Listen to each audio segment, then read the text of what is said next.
Today's date is Friday, October 24th, and I am in Johnston, Rhode Island, and this is Susan Ricci. Hi, Susan.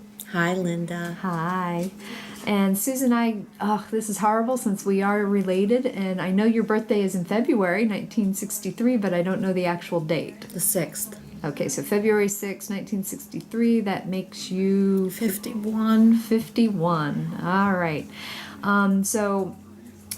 We are here while I'm in town, and you have agreed to sit down and be interviewed. So Yes. the main focus being is that you are a breast cancer survivor, not once, but twice. Twice.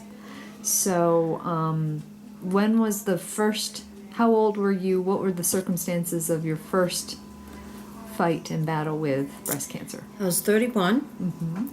I didn't really want to go to the woman doctor, the GYN, and I had an appointment scheduled, and I was training somebody new at work, and work is so important. I just decided I had a 3:30 appointment in Warwick. I worked in Mansfield, which was like a 45-minute ride. About 5 minutes of 3, I threw my pen up in the air. I said, you know what, you'll be fine. I'm going to go to my doctor's appointment. I went, and he said, do you feel this? And I said, feel what? And he got my hand, and he went, that. I can't do it anymore because of the second surgery, but here. And I went, oh my God, what's that? And he said, I don't know, but we're going to find out. And with that, I was scheduled that night for a mammogram. I was 31, and I just knew. I don't know how, I just knew that it was going to be cancer. And I went to my sister's house, and she said, no, most, lumps and nothing and yada yada. And I said, no, I think it's cancer. And the next day, 10 o'clock in the morning, it's funny that you remember the exact times where you were, what you did. And they called me and they told me to come back for magnification views and an ultrasound. So I went back. I called my mother. My sister was not home. I called her neighbor, who was a good friend, and I picked my mom up, and we went. We did the magnification views and the ultrasound, and then they sent me back to the GYN. And he sat down and he talked with me and my mom a bit. And he said it looks as though it may be breast cancer. And I crumbled. I think my mother crumbled too. And with that, we were whisked off for 1 o'clock to the surgeon's office, with whom I've never met. I get there, I'm barely filled out the paperwork, and they whisk me in there. And the doctor comes in, and I meet him for the first time, Dr. Bowdy. And he said, let's do a needle aspiration. So what they did was a fine needle aspiration. And I guess when he was doing it, because I was looking, the way that they had me turned, he looked at my mother and kind of said like it didn't look good. And then I said to him, I want it out, get it out now. I don't care what we got to do. Get me in the operating room. I want it now. So he took me in his office and we chatted, and he had the girls call the hospital, and they made arrangements for me. That was October 12th. I had the mammogram and the GYN. April 12th, April 13th. I'm saying October because we're in October. And April 14th, they arranged it. I had surgery that morning. So after the surgery, I had waited a couple of days, and I heard from the doctor. And went in, and it was positive. It was, well, he told me that the needle aspiration before I had the surgery, he said with the needle aspiration, it came back. He said, Susan, it's positive, it's cancer. So he said, are you still ready? And I said, yes, get me out of here. Get me in, get it out. Just get it out. And then I get in the operating room, and without my glasses, I can't see anything. and this arm's going this way and this arm's going this way and this is being slapped on you, and it's kind of funny. And I said, where's the doctor? I only met him the night before, the afternoon before, and I said, you listen to me. I said, you come over here. I said, you treat me like I'm your wife or your daughter. I said, if it's got to come off, you just cut it off. I added a few little words in there as well, but I won't say exactly what I added, but use your imagination. If it's got to come off, they're coming off. Well, it's coming off. And he said, I don't think we need to do that, but, and I said, don't be a hero if it's got to come off. With that, I went to sleep and woke up with a breast, but I had a modified segmental mastectomy, which is a lumpectomy plus a lot more tissue. I then had a full axillary dissection. That was April 14th. April 25th, I went in for a full axillary dissection. They removed all of the lymph nodes, 24 in total, underneath my right arm. That was an experience. The gravity, the pull, everything. It was a tough surgery at the time, and I was only 31. Then I had 3 weeks later, I had to have my arm so that I could be above my head in order for the healing process. I had to be able to do this at least, because once the chemo started, the healing would stop. So I had chemotherapy, adriamycin, Cytoxan, and I lost all of my hair. And that was probably one of the harder things for me. It was easy getting the chemo. It was hard losing the hair. I was hysterical about losing my hair, but I did. And today, if I had to lose my hair, just cut it off, get rid of it, be done, put on the wig. Your values change, I think, as you've been through something so devastating in your life, and that was devastating. So I had that, I had radiation, and then I went on to survivorship. And every year, April 14th, I'd celebrate in whatever way it was, whether it was out to dinner, whether it was going away, whether it was, a special something for myself. I always had a celebration. April 14th was my day. No more cancer. And every year I celebrated. On year 15, I got a tattoo at my ankle, a breast cancer ribbon. So that was year 15. Year 16 was going to be a trip to Italy, but that didn't pan out. But I'm going to work on that. And then, so it was 18 years, and then bam, hit me in the face. Mammogram, and it showed some calcifications, one along my chest wall and one around over here. And I said to the doctor, I said, I had seen her in the imaging area, and I said, they're coming off. I don't care what it is. I said, this is 50-50. It's either negative or positive. I either got cancer again or I don't. Either way, they're coming off. I don't want them. I don't care what you have to do, but you're going to have them off. Period. End of story. So when it came back positive, she already knew that they were coming off. And lined up my plastic surgeon, lined up everything, and had a double mastectomy on July 31st of 2012. So it was what? It was 18 years in April, May, June, 2 months without cancer. The one that was on my chest wall, the calcification, was negative. I looked at it. I wanted to see the slide before they took it to pathology. When they did the second one, they were walking out the door. I said, oh, come back here. Where do you think you're going? And I looked at it, and it wasn't that nice, creamy white that it should have been. It was a little discolored. It was a little cottage cheesy looking. I don't know how to explain it, but it wasn't smooth. And this is your tissue, your breast tissue? This is the breast tissue, the biopsy. I ended up with needle core biopsies, which is this big fat needle. They put you in like the mammogram thing, and then they line you up, and then this big needle, like yay fat, Size of a pencil, really. Mm-hmm. Boom, right through, and it's a needle core biopsy, so it's empty inside, and it goes in and it takes out tissue. And I looked at it and I went, oh my God, I have it again. I knew it. I knew it with all the stress over the last 2 years, because I had a lot of things happen to me. And I truly believe that stress is a huge contributing factor to cancer. Mm-hmm. Not breast cancer, I think cancer in general. Mm-hmm.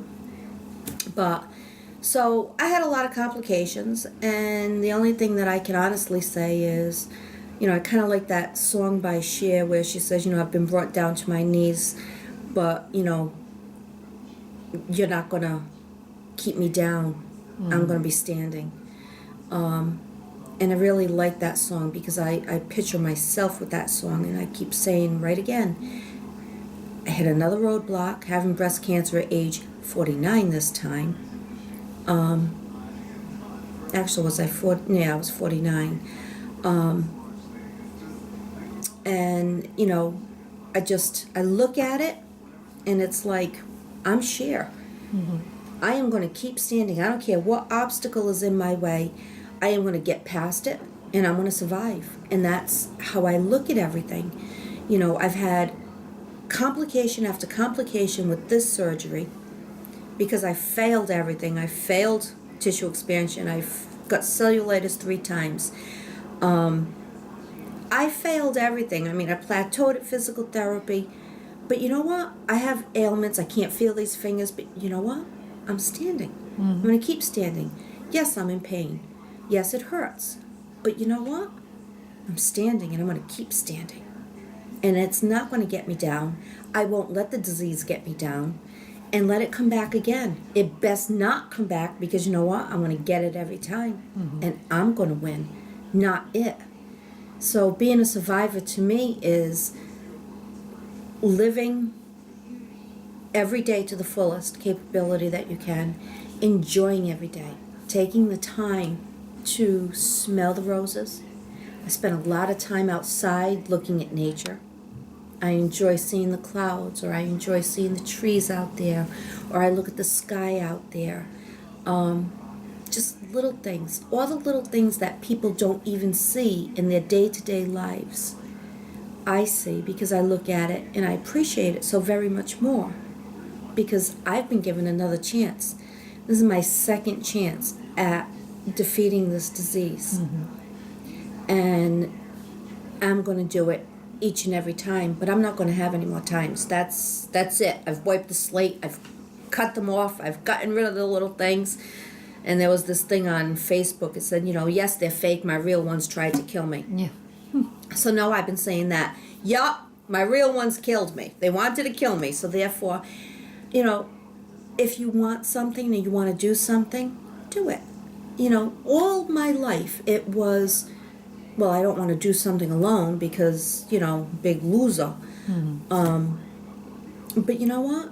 I'm done with that, because if I want to see something now, I'll buy a ticket and go. Mm-hmm. I don't ask anybody. I don't want to hear it.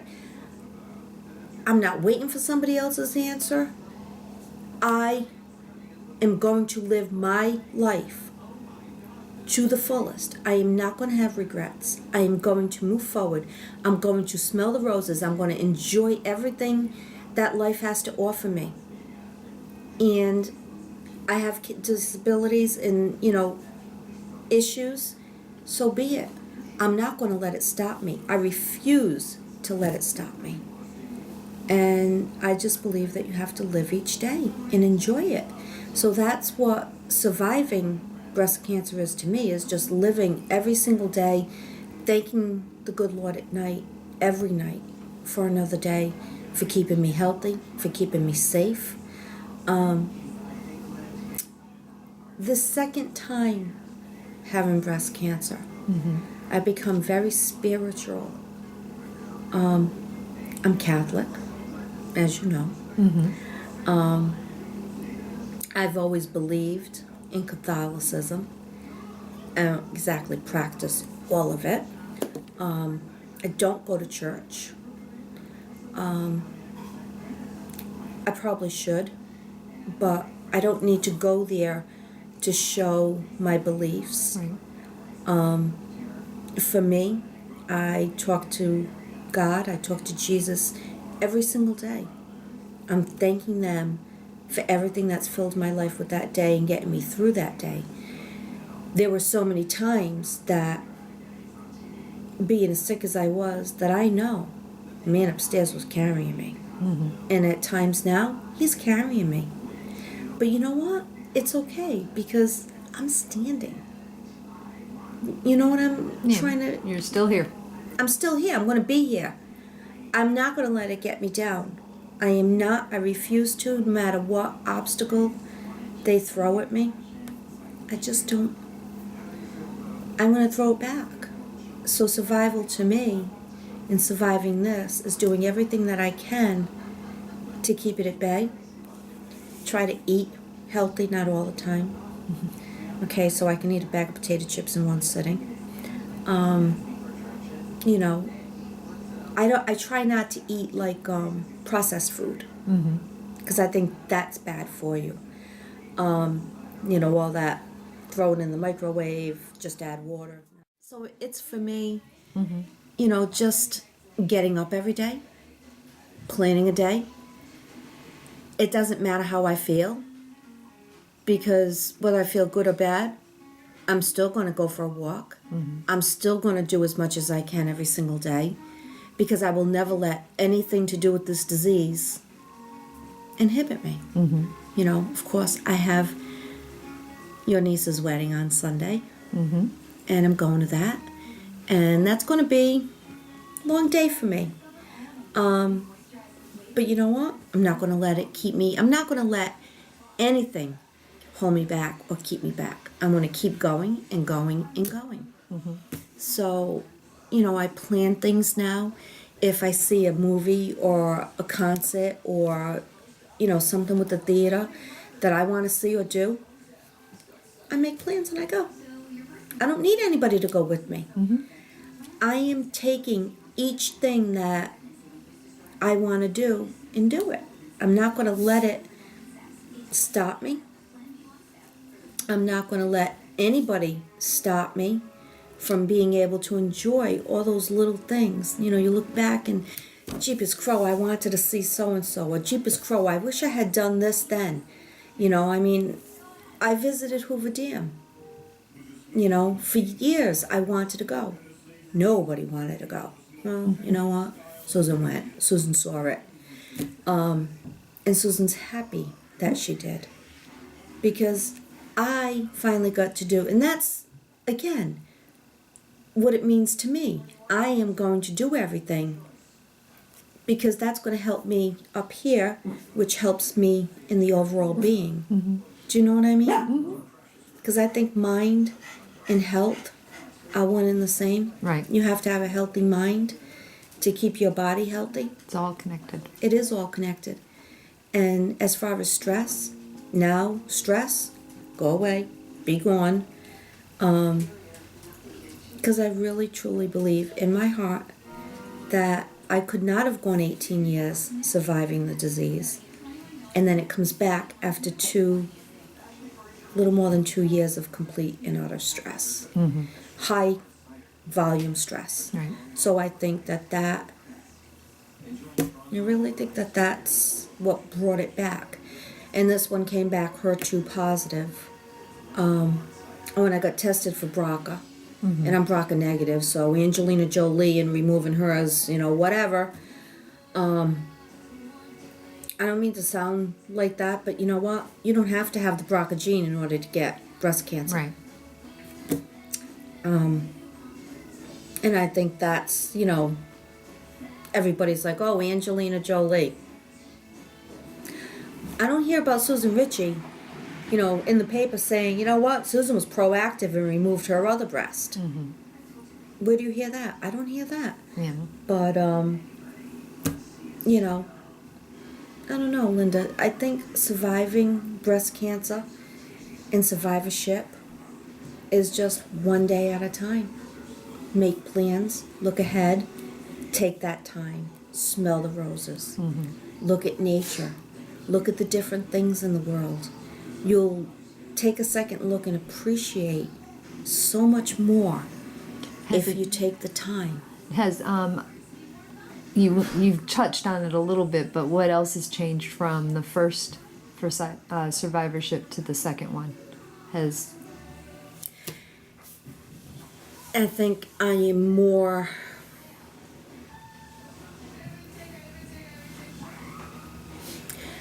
matter of fact in getting rid of things.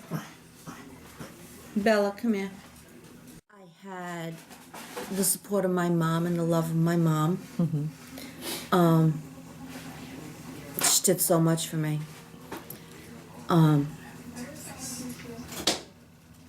She were here the second time. I don't know that she would have been able to handle me having breast cancer again. So I guess I'm thankful that she wasn't here. But I had that support. I had the support of my sisters. I was younger. I joined a support group. This time around, what's different is that I've done it all on my own. I had some support from a few friends that I hold dear today.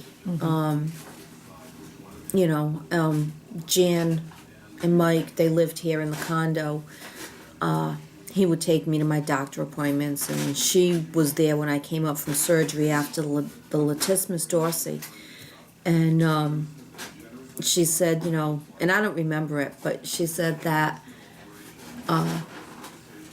I came upstairs, and as I'm getting off the gurney thing to get into the bed, I said, "Look, Jan, I got boobs!" And she said that I had a cup of tea in my hand, and with the medication, she said I was like, just... And then she talked to me, I'd be like, "I'm okay, I'm here. So I think I had different support. I mean, they were there, but it was different support, and I relied mostly on myself to get through. And that's where I think the more spiritual thing came into play, because I found myself talking to God and talking to Jesus and talking to the saints so much more, and just embracing them. I talked to my mom, I talked to my dad's wedding ring. I just think that what's different is that I've basically done this one alone. Yeah. Without my mom. Yeah. And that's okay. Like I said, I don't think, my mother... I don't think my mother would have been able to survive a second chance with me, having cancer 2 times. But, I've been home, because of sickness since. And although I am disease-free, I have the disability and the complications of the latissimus. So I have more of an opportunity, again, to just enjoy. I'm looking at things differently. I'm looking at a lot of people differently. Yeah. People that you think are your friends all these years. No, they're not. They are not your friend. They're acquaintances, maybe, if that. And I'm proud to say that I've done as much as I have alone. And I think, that's the biggest difference, is that I've done it alone. But I've become the spiritual Susan now. Yes, I still swear and rant and rave. But I find more peace inside of me. That wasn't there before. And I think that's what's most different. And I think my kick-ass attitude is still with me. And I think those are the different things. Those are the major different things. I think the spirituality is huge for me. And the getting the mind and body connection a little bit more. definitely need the mind-body connection. Without, that stress factor. You know, people in your life that are really very toxic to your well-being, and for some reason people keep them in their lives. Maybe it's a relative, and you keep the relative in your life because it's your relative. Or it's, well, we've been friends all these years. Really? Are you friends? Not really. If you really think about it and weigh it out, who's really there for you when the buck is down and it really counts? You know what I mean? That's, I think, the hardest to come out with. Yeah. What are some of the things that you still want to do? What are on your list of... My bucket list? Yeah, if you want to call it that. I do. I do. I'm not dying till I'm 100, so to hell with everybody. I am not dying till I'm 100 years old. When I'm 100, it's going to be the summer. No, I think the fall I want to die. So, it'll be 2063 and some month after that. I want to go to Italy. Although with all the stuff going on, I'm a bit afraid. I've seen California. I want to go back to California and see the rest of it. I want to go to the Grand Canyon. I want to do a bit of traveling that's within my own means, and see things. Actually take the time and see things. See what God has created in the beautiful world that we do live in, hopefully still, with all this chaos happening around us. But yeah, I want to go places and do things. And even here, just, I cut my hair short again. I've learned how to garden a little bit. I'm liking that. Learning new things. I can garden. It's like a mindless activity that, I don't have to be very in control of, hand-wise, body-wise. So things like that. I want to, just see different things. And I'm in a survival workshop right now, which started 2 weeks ago. Yesterday was the second time, and they had a lymphedema person there. So that was very interesting because I do have some lymphedema. And I think the things that I want to do are just right here in front of me. Just seeing things, really seeing things. And then, like I said, the travel to see the things on Earth. I've seen, Hoover Dam. For years I wanted to see that. I got a chance to see it. Golden Gate Bridge. Wow, that was amazing. I want to go back because I want to see Alcatraz. Okay.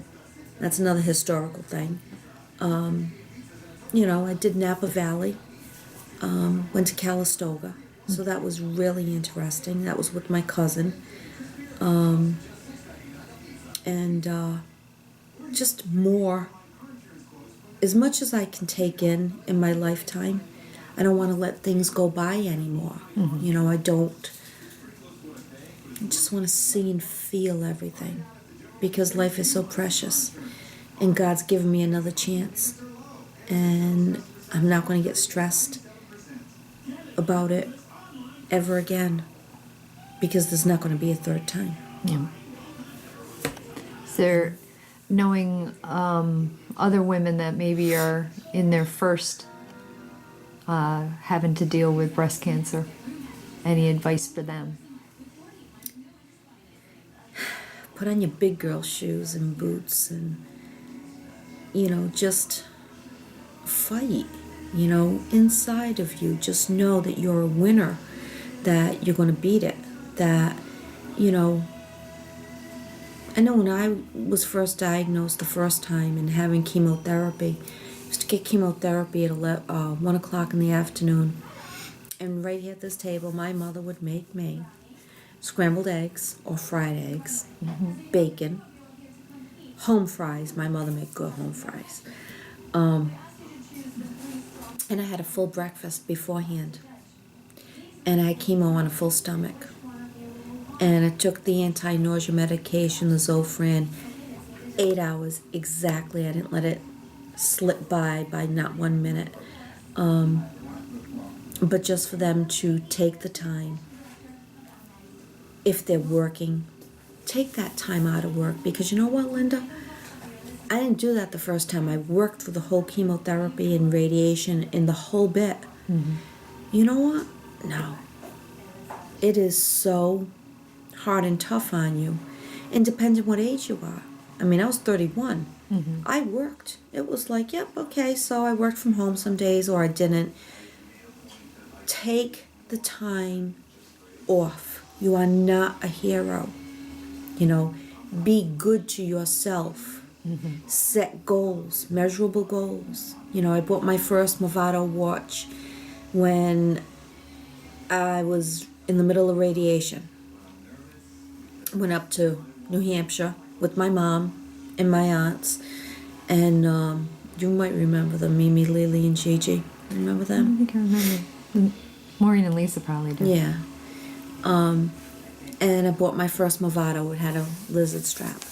And I said, if I'm alive in 10 years, I'm going to buy the bracelet. 10 years, I went and buy the bracelet. That watch was $1,000. 15 years, I got the tattoo. Now I kind of have to juggle and balance because, see, it's 20 years, no breast cancer the first time. And it's 2 years, no breast cancer the second time. So July 31st is my second anniversary and April 14th is my first anniversary. So, you know, I'm trying to plan my 5-year anniversary for the second time, which will be in 2017. And just be kind to yourself. Do the things that you want to do. But most of all, be good to yourself is what I can tell people recently being diagnosed. Is be good to yourself. Take the time. Don't push yourself. Don't kill yourself. It's a job.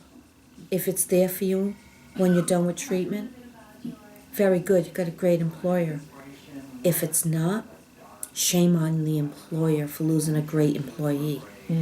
Worry about your health, because without your health, you have zero.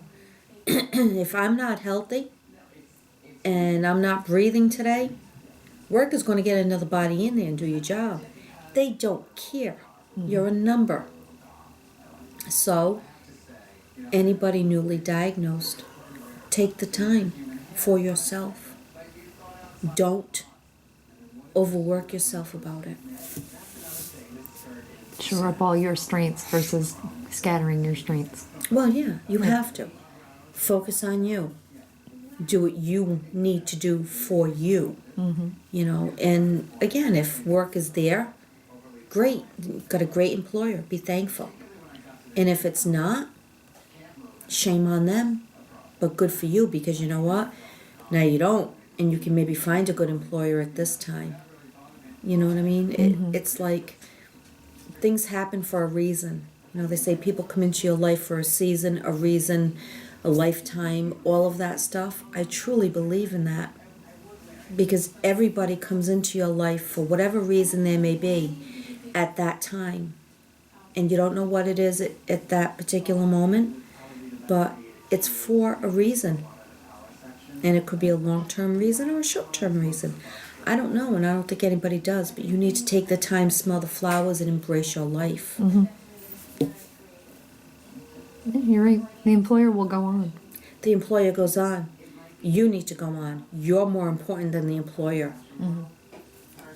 And I think that's huge, because I know people will be like, well, I can't take time out of work. After all, I'll lose my job. Or, you know, at the Survivor workshop last night, a girl works for a CEO of a company, and she's, you know, now been back to work a couple of months. And, you know, she said, my boss is finally having the confidence that I'm here again. I guess, her boss was giving her a hard time, just like everyone does, and not being able to rely on you because you're not here. And after all, you might get sick or you might go out. Or, you know what? If the employers cared more about the employee, life would be happy all the way around.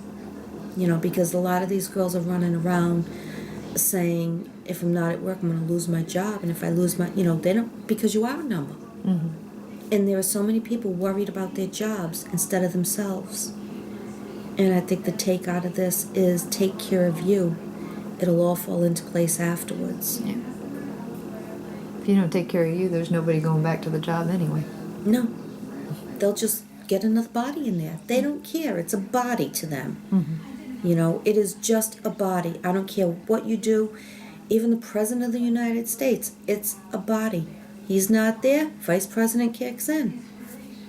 It doesn't matter. I mean, people don't care. You have to care about you. You're number one. Yep. Yep. Anything else you want to add before we close out?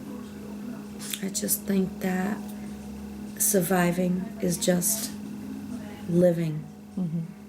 It is living in how you live your life. And just be kind and good to yourself.